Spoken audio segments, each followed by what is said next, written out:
You know, funny, when everybody heard that I was gonna come talk to you guys, everybody said, well, what are you gonna say? I said, well, I don't know what I'm gonna say. I mean, these guys are already successful guys. Like, they're already on top. They're here, they're the Lakers. So then I figured, well, really the two things I wanna say are, you gotta be the hardest workers in the room, and don't fuck the opportunity up. You guys know that. The thing that has worked for me is to remember the hard times. And again, I'm gonna tell you what's worked for me. So before a big movie comes out, before, back in the days when I was wrestling with WWE, a WrestleMania match, anything big that would happen, I would always take a moment and I just remind myself, all right, I was evicted when I was 14. We were kicked off the island. We couldn't live in Hawaii. Had no place to live. A lot of shit happened then when I moved to Nashville. I was arrested multiple times by the time I was 16 years old. Like, I remember that. If I were playing on this team, which my skills are, what's that term? Oh, the shits. So I never play. But before I lace up, before I get on the court, before I play in these big games, before I go to the Staples Center, where history is there, those are historic walls there at the Staples Center. I would remember that, and it allows me then to be present in the moment and understand, holy shit, the stuff I have around me right now, this is the shit that I dreamed of when I was a kid. I am here. I played for University of Miami, played for great teams. Warren Sapp, Ray Lewis, they were my teammates. They were balling. Warren Sapp was playing tight end that time. I was starting defensive tackle. Yeah. They moved him over to D-line. And he looked at me, he's like, yo, dude, I'm gonna take your spot. I said, you ain't taking my fucking spot. He said, I'm gonna take your spot. I said, no, you ain't. We battled, and he took my spot. Now you can imagine how that fucked with me, because there goes my opportunity. He went in, switched to defensive tackle, lit the world on fire. Well, what that did, it crushed me, and it crushed my dreams. I had a piss poor senior year, zero production, no NFL, no combine invite, nothing. Finally went to the CFL, Calgary Stampeders, making $250 a week Canadian.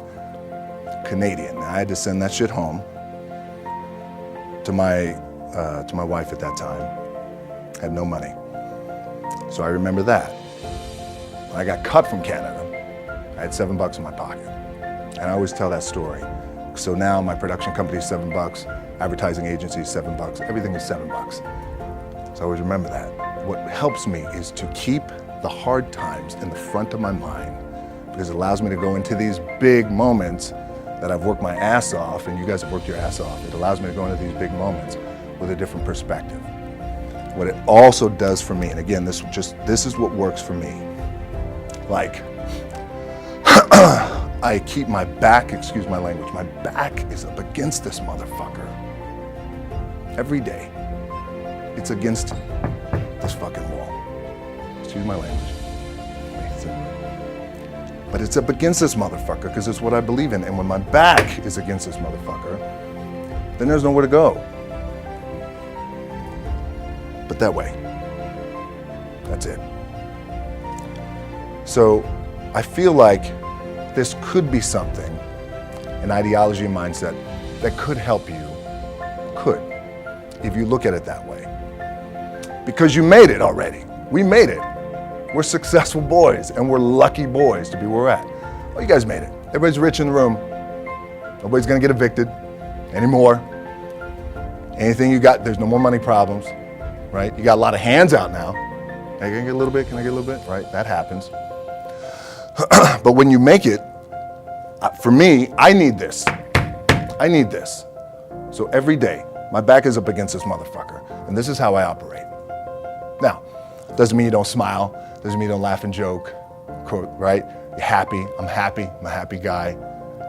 But when it comes to business, and when it comes to executing, it's up against this. And I gotta go that way. And I don't give a fuck who is in front of me. They're not gonna stop me. My last match, Brock Lesnar, transitioned, and I realized if I had to be great at something, I wanted to be great in this world of Hollywood and movie making and producing and entertainment, I had to commit, and like you guys have to commit. Obviously, you commit to something, commit to the goal.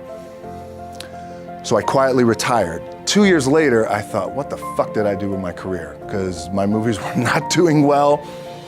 I was written off. It was around 2006, 2007. I was like, God damn. I pulled a Jim Brown. I left when I was on top, like #1 in the wrestling business, and I left. It was a ballsy, gutsy, some call it stupid move, but I had to commit and I had to follow what was in my gut. And at that time, I'll share this with you guys, and Will Smith is my boy, and I sat down at that time with the agency I was with, and they said, what do you want to accomplish? I said, I want to accomplish the world. I want the world, and I want Will Smith's career, and I said, and I mean this respectfully because I know he's here at this agency with us, I want to do it bigger and better. And they looked at me like I had 3 fucking heads, and they were like, okay. But I still stayed focused, and I still had still put in the hard work with my 2 hands, and that's it. And that's what it comes down to with you guys too. One of the keys is, remember where you came from, keep that shit in the front of your mind, and when shit goes bad and it goes sideways, a lot of shit does, you're getting booed out of the fucking building, or you're coming through this injury, or people are writing you off, oh, you guys ain't gonna fucking make it, any of that shit. You gotta keep it in here.